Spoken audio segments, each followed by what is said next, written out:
Corona से सिर्फ इंसान ही नहीं, अब जानवर भी संक्रमित होने लगे हैं। देश के तमाम जू और नेशनल पार्क बंद हैं, लेकिन फिर भी इंसानों के जरिए कोरोना जानवरों तक पहुंच रहा है। अब इटावा लायन सफारी में 2 शेरनियों में कोरोना की पुष्टि हुई है। दोनों का इलाज किया जा रहा है। डर है कि और जानवरों में कोरोना का संक्रमण ना हुआ हो। इससे पहले हैदराबाद में 8 शेरों में कोरोना की पुष्टि हो गई थी। कोरोना पहले शेर से सवा शेर निकला।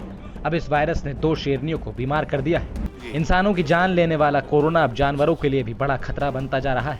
कोरोना की घुसपैठ अब उन इलाकों में हो गई है जहां जानवरों को सुरक्षित रखा जाता है। पहले हैदराबाद में 8 शेर पॉजिटिव निकले। अब इटावा से बुरी खबर आई है। यहां 2 शेरनियों का टेस्ट हुआ था। दोनों की रिपोर्ट आई थी तो हड़कंप मच गया। दोनों शेरनियां कोरोना पॉजिटिव निकली। इटावा की लायन सफारी में पिछले कुछ दिनों से 2 शेरनियों की तबीयत खराब थी। दोनों में कोरोना के लक्षण थे। लायन सफारी से 14 शेरनियों के सैंपल जांच के लिए भेजे गए थे। अब इस बात की पुष्टि हो गई है कि दोनों बीमार शेरनी कोरोना पॉजिटिव है। शेरनी का नाम जेनिफर और गौरी है।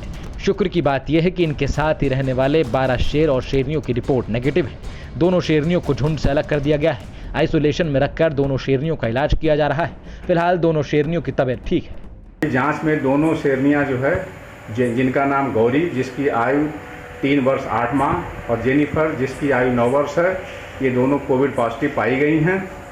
इन दोनों शेरनियों को आइसोलेट कर दिया गया है और चिकित्सा विशेषज्ञों के परामर्श से इनकी चिकित्सा की जा रही है। शेरनी की रिपोर्ट आने के बाद से सफारी प्रशासन में हड़कंप मचा हुआ है। इस पूरे मामले में बड़ी लापरवाही भी सामने आ रही है, क्योंकि कुछ महीने पहले सफारी के 10 कर्मचारी कोरोना से पीड़ित हुए थे। माना जाता है कि उसी दिन कोरोना शेरों तक पहुंचा। हैदराबाद में भी ऐसा ही हुआ था। जानवरों तक कोरोना वायरस इंसानों के जरिए ही पहुंचा।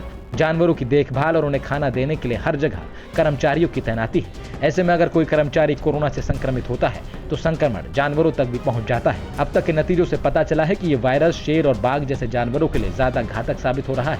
एक्सपर्ट्स के मुताबिक फिलहाल पालतू जानवरों में कोरोना होने का कोई मामला सामने नहीं आया, लेकिन जिन लोगों ने बिल्ली पाली हुई है उन्हें एहतियात बरतने की जरूरत है। उवैस चौधरी, इटावा, TV9 भारतवर्ष। अड़ी सोमवार से शुक्रवार शाम 6 बजे सिर्फ TV9 भारतवर्ष पर।